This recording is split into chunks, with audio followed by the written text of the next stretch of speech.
എന്തൊക്കെയായാലും മന്ത്രിയുടെ മോളല്ലേ, അതിന്റെ കൂടെ കാണാതിരിക്കോ? കാണുന്നതെല്ലാം അങ്ങടെ കാക്കപ്പൊന്നാണെന്ന് കരുതരുത്. കനകവും കാക്കപ്പൊന്നും തമ്മില് തിരിച്ചറിയാൻ പറ്റണം.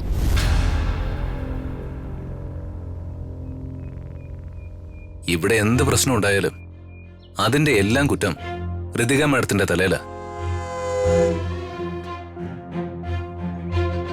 ഒരാളെ കുറ്റം പറയുന്നതിനും നാണം കെടുത്തുന്നതിനൊക്കെ ഒരു അതിര് വേണം. ഭാര്യ പറഞ്ഞപ്പോ നിനക്ക് പൊള്ളിയെങ്കിലേ അവളെ വിളിച്ചോണ്ട് അച്ഛൻ വീട്ടിൽ പുറത്തേക്ക് വെക്കോ? ഒരു ഭർത്താവ് വന്നിരിക്കുന്നു.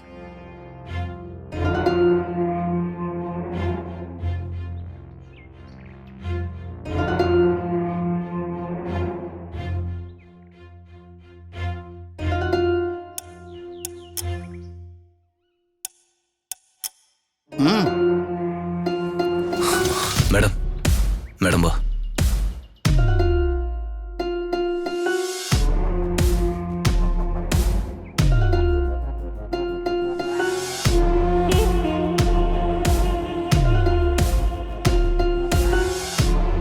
മാഡം, നമുക്കിപ്പോ കഷ്ടകാലമാണെന്ന് കരുതിയാൽ മതി. അതാ ഇത്തരം മോശമായ അനുഭവങ്ങളൊക്കെ ഉണ്ടാവുന്നത്. അതൊന്നും സാരമില്ല രാജു. Thanks madam.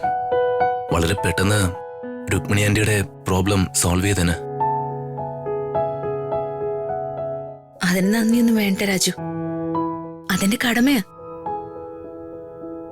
ഈ വീട്ടിലൊരു പ്രോബ്ലം ഉണ്ടായാ അത് സോൾവ് ചെയ്യാനുള്ള കടമ എനിക്കുണ്ട്. പ്രത്യേകിച്ച് ഇതിനെല്ലാം കാരണക്കാരി ഞാനാ. I am the problem of everything.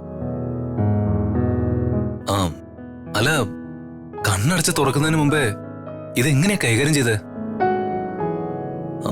കൊല്ലാൻ വന്ന രമ്യയുടെ അമ്മ പിന്നെ വിറച്ചോണ്ട് പോകുന്നുണ്ടായിരുന്നല്ലോ. അതൊരു മാജിക്കാ. തൽക്കാലം അങ്ങനെ കരുതിയാ മതി. ഓ, മാജിക് ഒക്കെ അറിയാല്ലേ? അതെന്തായാലും നന്നായി. ഇതുപോലുള്ള മാജിക് ഇനിയും ഇറക്കേണ്ടി വരും. ചിലരൊക്കെ ഒന്ന് ശരിപ്പെടുത്താനുണ്ട്. എന്റെ പുന്നക്കീഴിലമ്മേ, എവള് മേജിക് കാണിച്ച് എന്നെ പുറത്താക്കോ? മാഡം, എന്തായാലും നമ്മുടെ ഭാവി കാര്യത്തില് ഞാനൊരു തീരുമാനം എടുത്തിട്ടുണ്ട്. എന്താ രാജു? ഋതിക മാഡത്തിന്റെ അമ്മ എനിക്ക് കത്ത് തന്ന കാര്യം മാഡത്തോട് ഇപ്പൊ പറയണോ? പറഞ്ഞേക്കാം.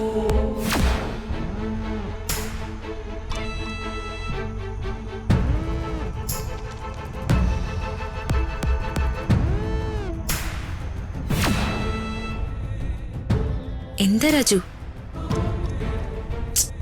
രാജു, ഞാനും മാഡവും തമ്മിലുള്ള കല്യാണം നടക്കാൻ വേണ്ടി മറ്റൊരാൾ കൂടി ആഗ്രഹിച്ചു. മറ്റൊരാൾ? അതാരാ രാജു? മൈ ഗോഡ്, എന്റെ ദൈവം. എന്തായാലും മാഡത്തിന്റെ അമ്മയെ എങ്ങനെയും ഞാൻ കണ്ടെത്തും.